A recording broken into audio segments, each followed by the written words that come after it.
Open your Bibles with me again in the book of First Timothy and in chapter 4. We have a message titled The Growing Christian. The Growing Christian. In the Bible, and particularly in the Word of God, we are commanded to be perfect. The Bible tells us that in John chapter 5 and verse 48, the Lord Jesus Christ commanded that every believer is to be perfect. And for a believer to be perfect, he must be growing. And that ought to be for every believer.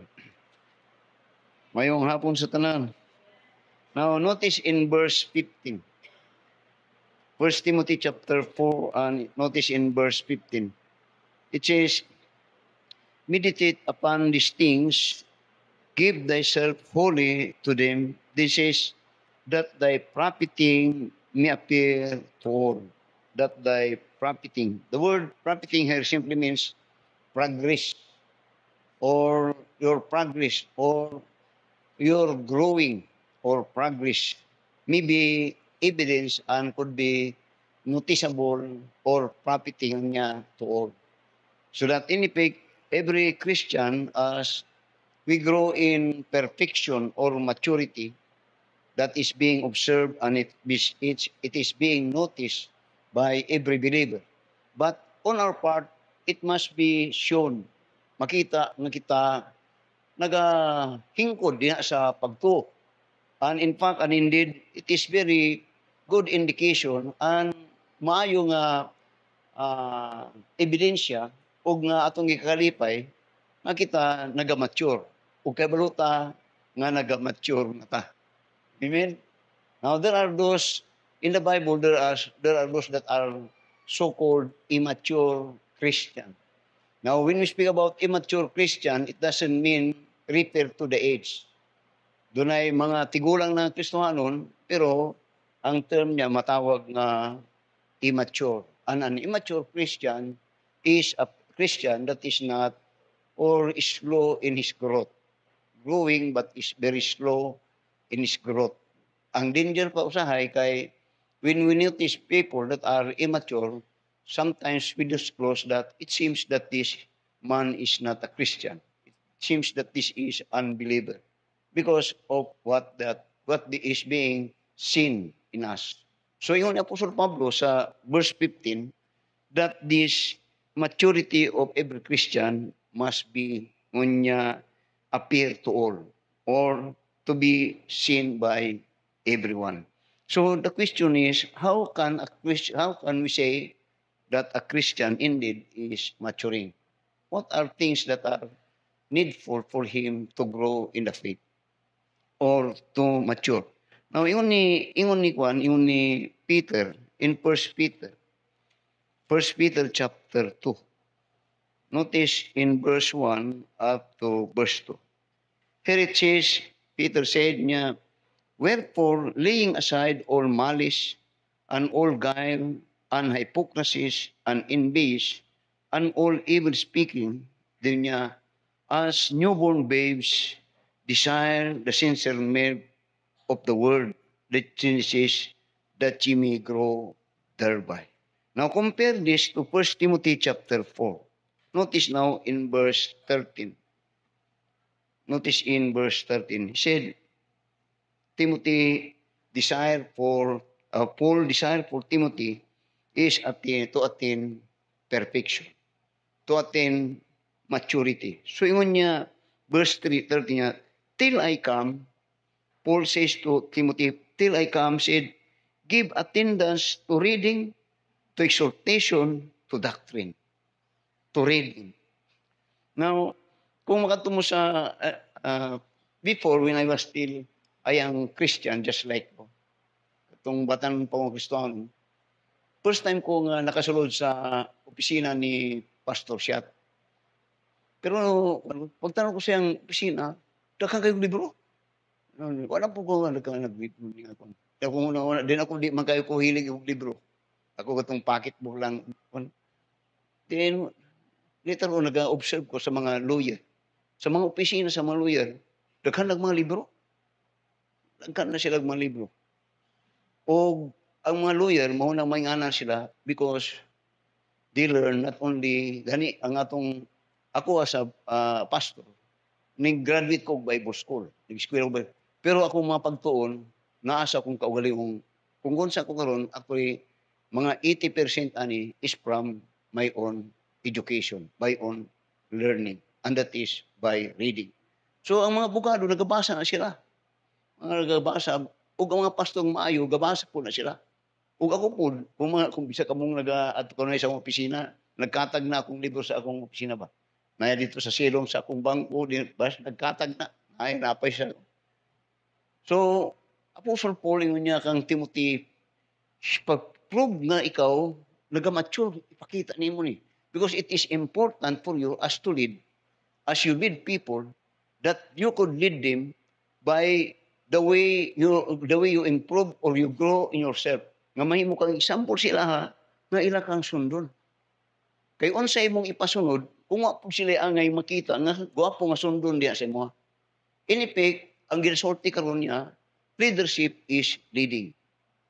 And for a good leader, nga mayong sundon, nga he is equipped with knowledge, which nga dinhi kang Paul, nga kang Timothy, ipakita ni.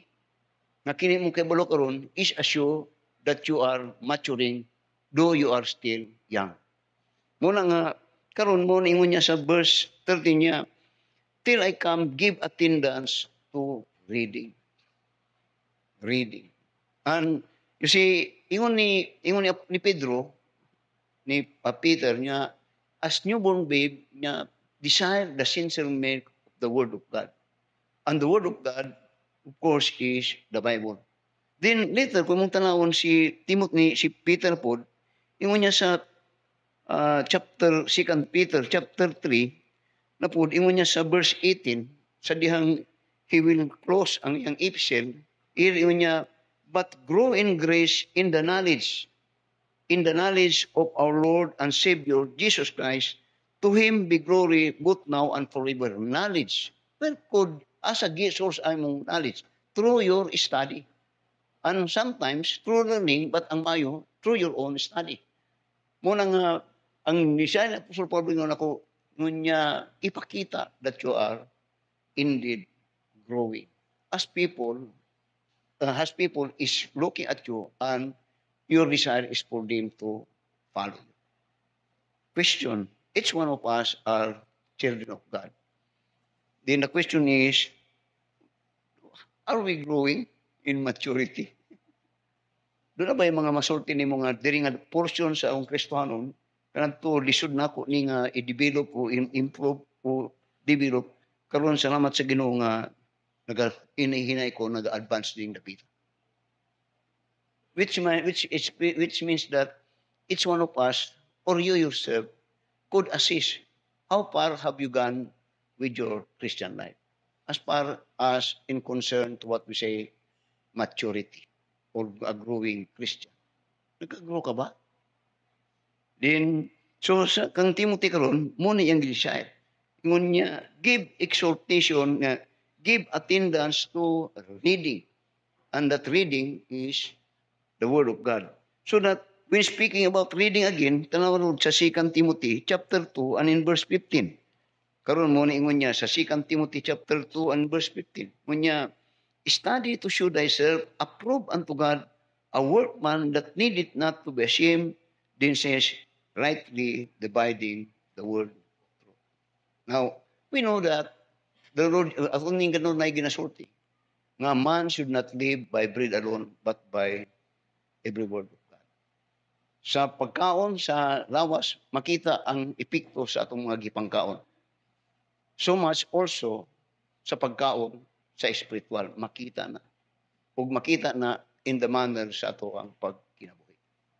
Makita na. So, what makes the growing Christian, what it makes to grow a Christian, number one niya, give attendance to reading. Or devote some time of your life in the Word of God.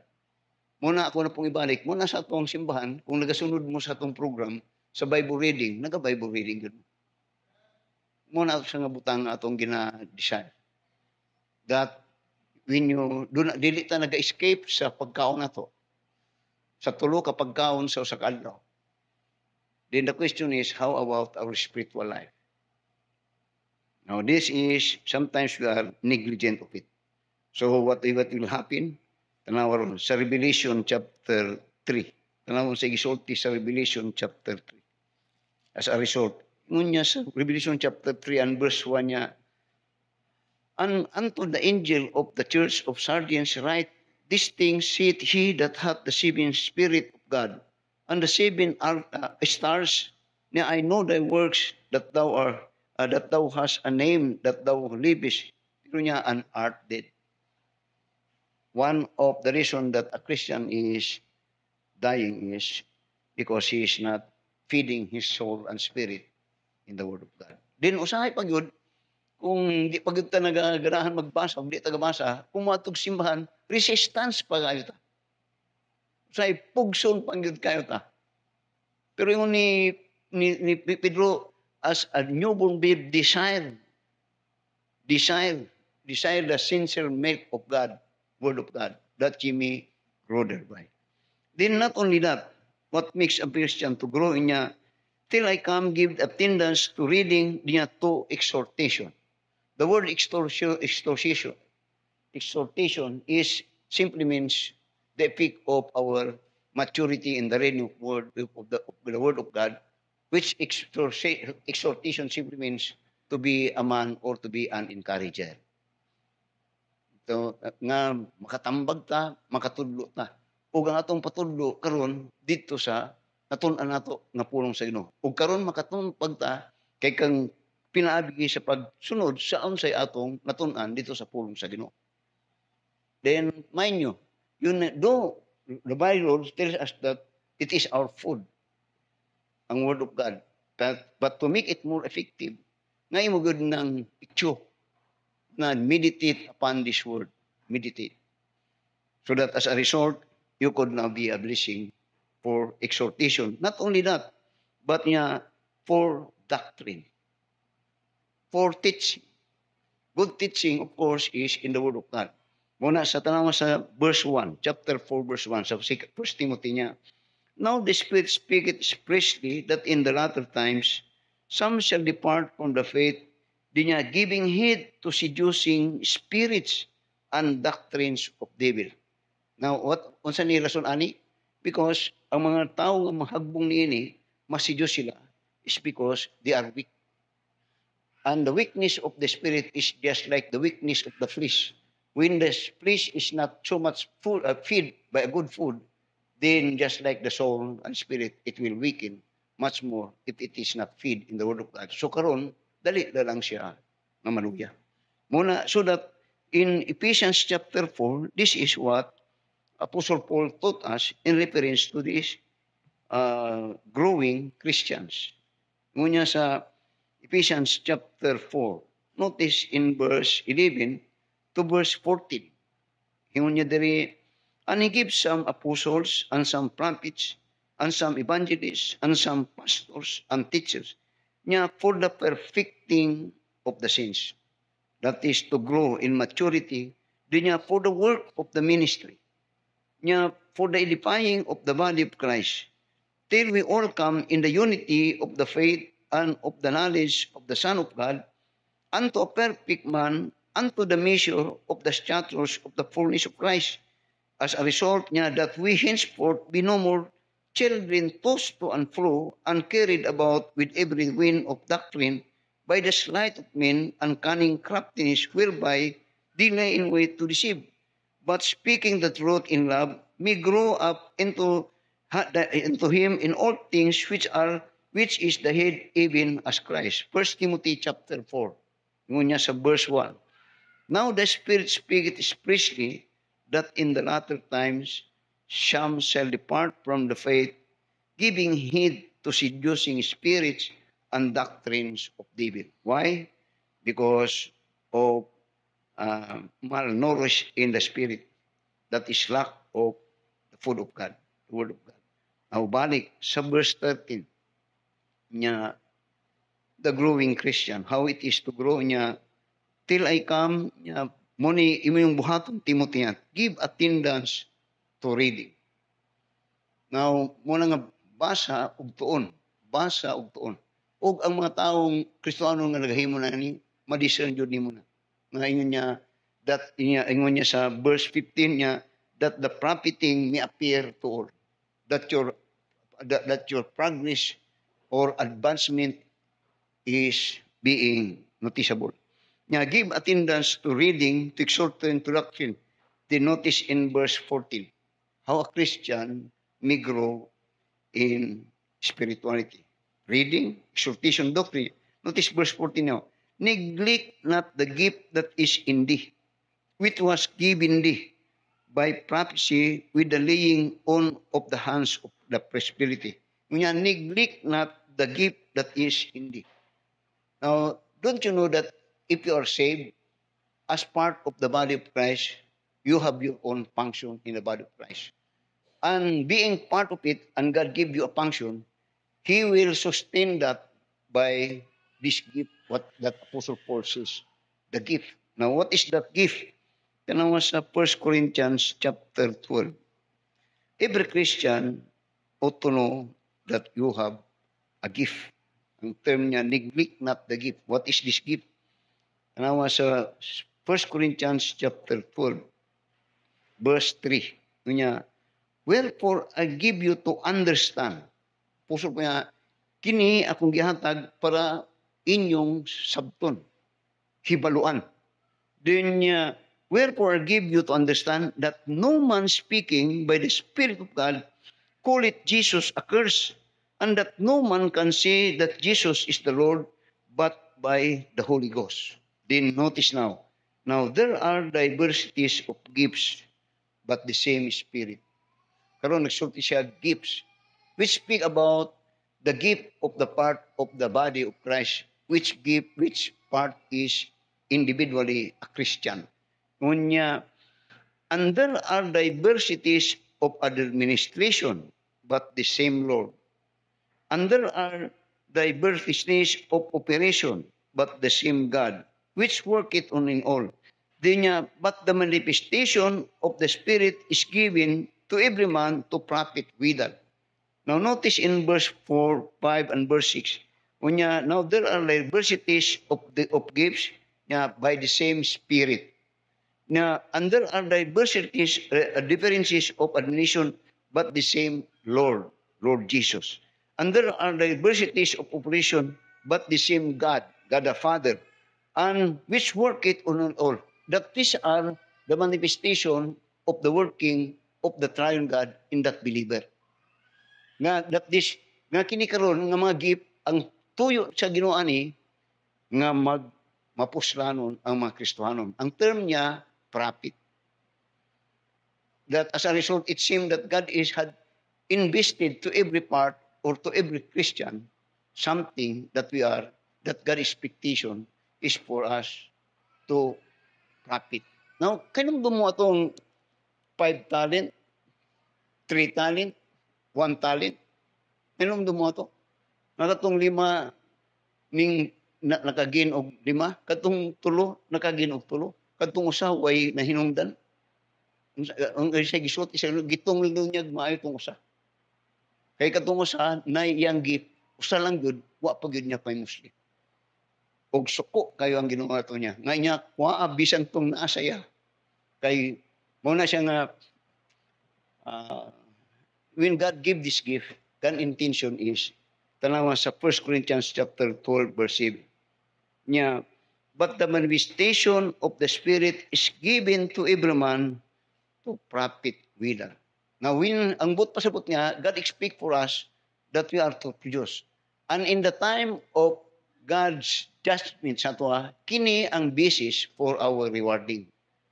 That God's rewarding upon us when we come now to His presence is on the basis on how we produce, how productive we are. Pero ang mayo, iyat ang gisupplyan og gift that we will be enabled not to perform the gift nga iyang gihatag sa ato. Now, tanaw sa verse 8. 1 Corinthians chapter 12, verse 8 niya, 4 to 1, this is now the gift niya, 4 to 1 is given by the Spirit the word of wisdom. Now, this wisdom, kini nga gift, it could be pari-pareha ta ani. Dili ray ako ra, nata pari-pareha ni. Pero usahay, makulilat nagiway mapuslan, kay di man niya i-develop ang gift nga nasiya. Wa niya paningkamuti. That when niya consider yourself unto reading. You grow. Each one of us had the word of God. But now, it depends on us how effective or how we have gained the advantage of having the word of God. The word of God is the wisdom of God. So pareha. Pero magbari na karon usahay sa imong interes ug sa akong interes. Sa imong desire ug akong desire. You know you have the word if you don't have interest or never have desire. Dili mapusla. Magpabilin ka nga mangmang.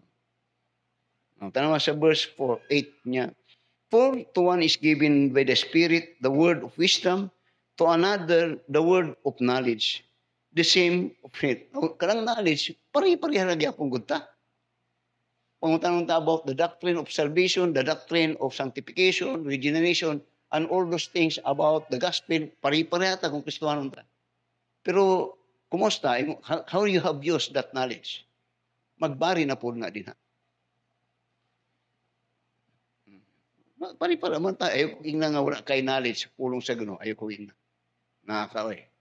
Pero usahay, di ni mo magamit, kaya di man ni mo pangusla. Dinungon niya to another, faith by the same Spirit. Pari-pariha. Faith, if you are Christian, you are saved, and I am saved. What differentiates it? For by grace are we saved through faith. Tabla lang baya ta. Pero ang problema na karon kadtong faithfulness. Do you have your faith? But if you're not faithful, dito ta magbari. So, by the same knowledge, the same faith, by the same Spirit, to another, the gifts of healing in the same Spirit, to another, the working of miracles, to another, prophecy, to another, discerning of spirit, to another, diverse kinds of tongues, to another, the interpretation of tongues, but all this worketh that one of the same Spirit, dividing to every man severely as he will. Tanawa sa balik sa 1 Timothy. 1 Timothy chapter 4. Ingon niya, till I come, give attendance to reading, to exhortation, to doctrine. Di niya, neglect not. Neglect not. The word neglect not simply means, kung imong balitad, pahimosli. Ayaw, sayang nga. Kay you are called to serve, you are saved to serve the Lord. Your only opportunity that you could say that you are servant of God is of course you are serving God. You could never claim that you are servant of God when you are not serving. And we are called to serve God. So, now, tanawa sa John chapter 21. Look at this challenge to Peter. Sa John chapter 21, when God is about to return back to the right hand of God, this is what he challenged kang Peter. Sa verse 15, John chapter 21, verse 15 siya, so when they had dined, Jesus said unto Simon Peter niya, Simon, son of Jonas, labis thou me more than this? Kining labis mo rin mo, daghan kayo mong isda, pero pili ka rin mabutang akong gihatag na mga katong mga isda nga daghan kayo nakuha nila, mo to yung ginarite. In comparison sa task that God is giving to Peter niya.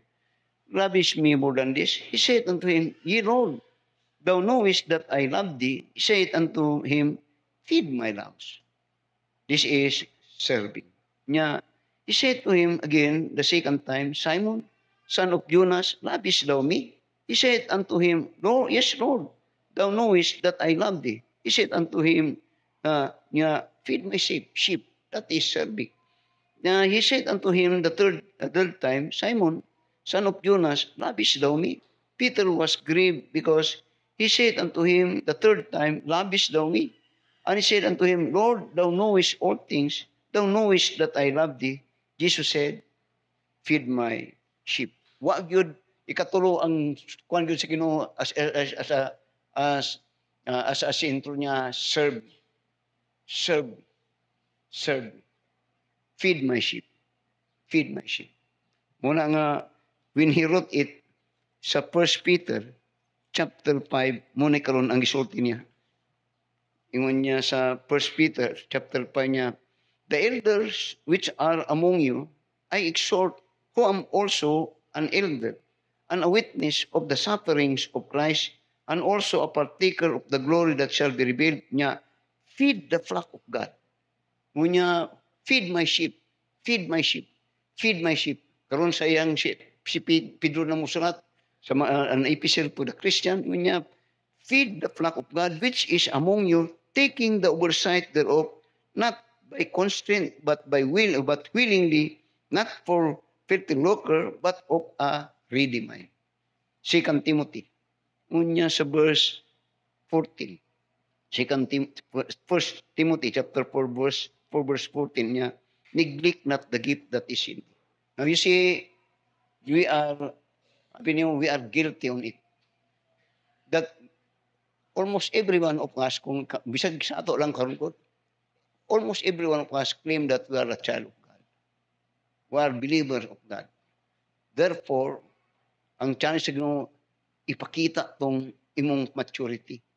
Sa verse 15, how could you see the evidence of your maturing? Is by reading, exhortation, and doctrine. Then yung karon ni Apostle Pablo, neglect not. The gift that is in thee. Now, there are many Christians that are not choosing what God ought to have, what God had given thee, and what they ought to have as a part of the body of Christ. So, abili mo, ganong daghang mga Kristohan nga luya, karon maybe God had napugnan katong gift na nasa iyo. And the time that God is not working in you through His gift na iyang gihatag sa imo is that because we continually grieve the Holy Spirit. Grieving the Holy Spirit that before you come to that stage in your Christian life, kanad to mainiton ka sa pag-alagad sa Ginoo. Your desire is the Word of God. Your desire is to exhort the Word Christian for the Word of God. Your desire is to study more the doctrine. Your desire, in effect, is to serve God. Then later on, nagkakaluya ka. Pero at that time, ang konsensya, ang Holy Spirit, kanunay nagkablit sa mo. But you keep on hardening as so that at the time, the Holy Spirit is no more working. Why? Because you grieve or we grieve the Holy Spirit. Now, tanawa, so niya, neglect not the gift, but rather, mean to say, make use of it. Take advantage of it. Now, if there be any advantages of all people in spirituality in this world, it is the advantage of every believer. Why? Because the Holy Spirit will in the believers, in which that Holy Spirit will reveal God's wisdom upon that believer, which is void or which is not seen in unbeliever. So, unya, meditate upon these things, give thyself wholly to them, that thy profiting may appear to all. Profiting means to say, to make progress, or to advance, or an evidence for the people that Timothy is ministering na musunod sila saya. In which, kung mo tanong karon, ang pasabot ni Apostol Pablo karon kadtong sa 1 Corinthians chapter 11 verse 1 niya, follow me as I follow Christ. Kadto karon ang gusto niya hitabuon kang Timothy ug sa tuwa. Then notice now sa verse 16 lastly. Niya, take heed unto thyself. The word take heed simply means it is warning or beware. Beware. Beware unto thyself and unto the doctrine, dinya continue in them, for in doing this, thou shalt both save thyself and them that hear thee. The word save thyself now simply means is protect yourself from degrading or falling away. When Christian is falling away, why? Because I said many times, when anything that start to die anything that stopped to grow now starts to die. Our way that we could beware or take heed is make use of the gift that God had given. Let us all stand up and let us pray. Our dear Heavenly Father, Lord, salamat na usad sa pahinumdum that we as Christian, as far as we are, how many years are we ourselves as being considered to be a believer. Ngayon tao Diyos, mapadayonon nga makita ang among pagkakristuanon, ang among pagkamatuto, because people are observing us. That in truth, they know, this man was faithful before, then they would say, now he's falling away. Or at this time, it seemed nga nagpadapti na siya. And that is not a good kind of a description that Christian would hear people, other Christian, giving notice of it.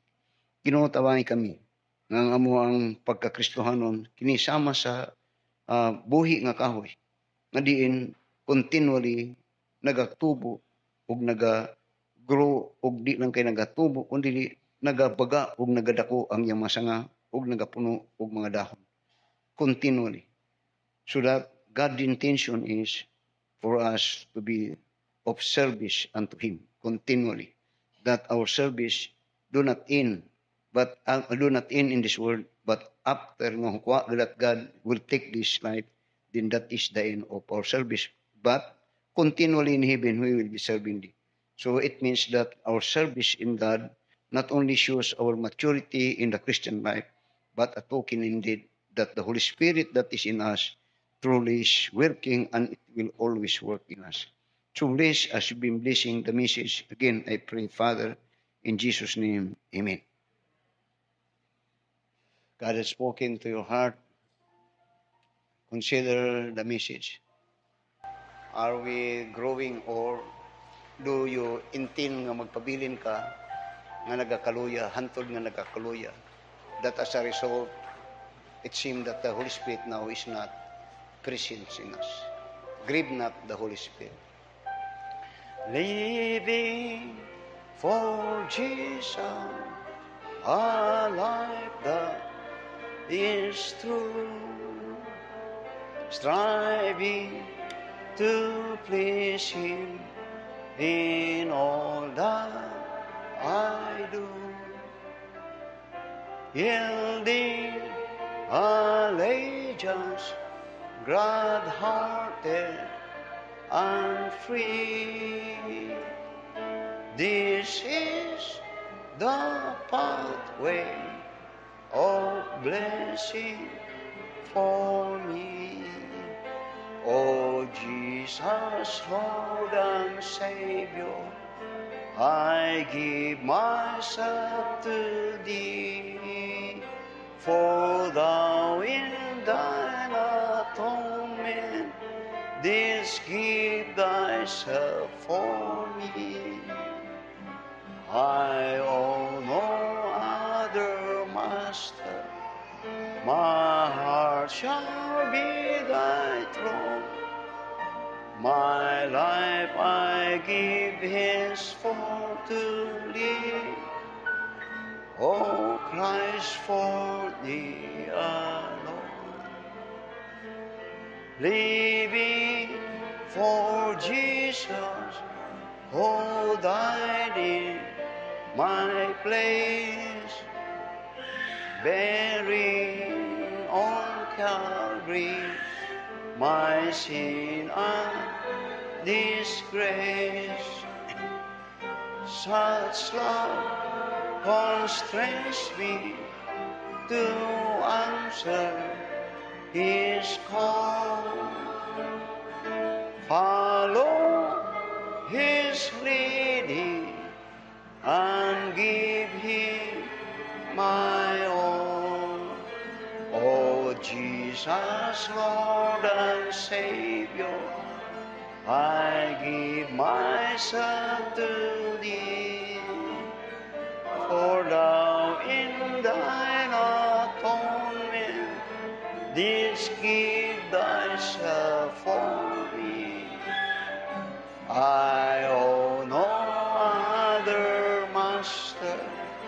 My heart shall be thy throne. My life I give is for to thee. Oh Christ, for thee. Before we sing the last verse, daghang panahon nga some I feel nga murag God had abandoned me. I tell you, there are times nga it seems I feel nga the Holy Spirit had abandoned me. Abi ni mo siya kung sulti, na kung di na ko mapuslan ni Lord, namun sa na lang ni nga kinabuhi. Kung di na ako ni mo gamiton, na kung sa na lang man eh. Then I will search, mag-ampo ko. Then mga ko, usahay, to be honest, usahay, bisag, kuhan ko, murag dili, gusto na ako, nahimo nga salap. Ako nang apilon. Mga ko, pasaylo sa Ginoo. Pangayon ako nagpasaylo nga. Kay, kung kuhan pa, I don't want God would lift me. Di ko gusto. Mga ko, pasaylo, then, Lord, di, pwede kay, when I'm studying the Word of God, mapil ako, mura, may manulod. Wag may manulod. Bisag mag-unit kog mga libro, wag kay manulod. Maglingkod-lingkod na lang ko, magtanga-tanga ko, then magampo ko. Kini wa gyud ni mahiway pulos ning kinabay kung wala na gyud ni. Then later umubalik na pud ko usay matulog na lang ko. Maghigda ko nga kay di mo may nonsense naman murag wala na may as if God is not talking. Ang maghigda ko. Maningkamit kong tulog, di ka po ko katulog. Pero taon-taon siguro na makatulog ko. Mubalik lang po ko og lingkod. Magbasa ko. Then, I could feel His talking. Ano, Lord, salamat yun. His talking. Muna, nagasulat na ko. Salamat, Lord. Salamat. Now, experience the real working of God sa iyong kinabuhi. You will sense it. Talk to God or read the Word of God. Then, desire to go deeper of what He's telling in the Bible. Kung mura ganig empty nga kuan murag dili may bawon man nimo. Kung dili siya naga-istorya kadto murag dili tumayo. Ang but pasabot na we have grieved the Holy Spirit. This one I know, I will pangita kay the only thing that will bridge me, link me back to God is to repent, to ask forgiveness. Ning kamot yun ko na. Don't allow in your Christian life that murag barin walay kuan ang Ginoo sa inyo, dili walay fellowship, dili makig-istorya sa Ginoo sa inyo. Ayaw tugti. Always desire that you feel the presence of God sa imong kinabuhi. Always desire, and you will feel it. And the truth of that is kadtong fruit of the Holy Spirit mo tay may ebidensya nga nanapod tong kadasig sa atong kasing-kasing. Love, joy, peace, long-suffering, gentleness, meekness, pangitanaw-tanaw to. Kay kadto mo kita mo nga God is again working in.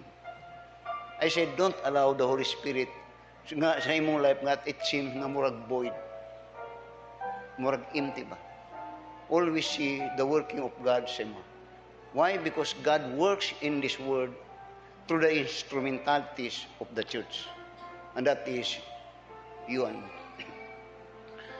Living for Jesus through earth's little while, my dearest treasure, the light of His smile, seeking the lost ones He died to redeem, bringing the weary to find rest in Him. Oh Jesus, Lord and Savior, I give myself to Thee, for Thou in Thine atonement didst give Thyself for me. I owe no other master, my heart shall be Thy throne, my life life I give henceforth to thee. O Christ, for thee. Thank you for your attention. Let's bow down our heads for prayer. Our most gracious and loving Father, Lord, salamat. Salamat sa imong pagkigistorya na sab kanamo pinagi sa imong pulong. Tuguti o Diyos nga makita ug among makapakita sa imong mga katawhan individually sa among mga katawhan dinhi mong simbahan ang among pagtubo spiritually nga ilang makita nga indeed sa kadugayon sa among pagkakristohanon ilang maobserbahan o kanunay nilang maobserbahan nga ang amohang espiritualhanon nga pagkinabuhi. Nga diin diri ilang makita karon kadtong prutas, kadtong fruit of the Holy Spirit in us. And not only that they could see it, but we could actually discern it ourselves. So bless us, be blessing us as we continue with our fellowship this afternoon. And as always, Lord, we speak for the guidance of the Holy Spirit upon our lives as God the Father will lead us through the Holy Spirit and the Lord Jesus Christ that is abiding in us. So bless us, Father, again in Jesus' name. Amen. Daghang salamat.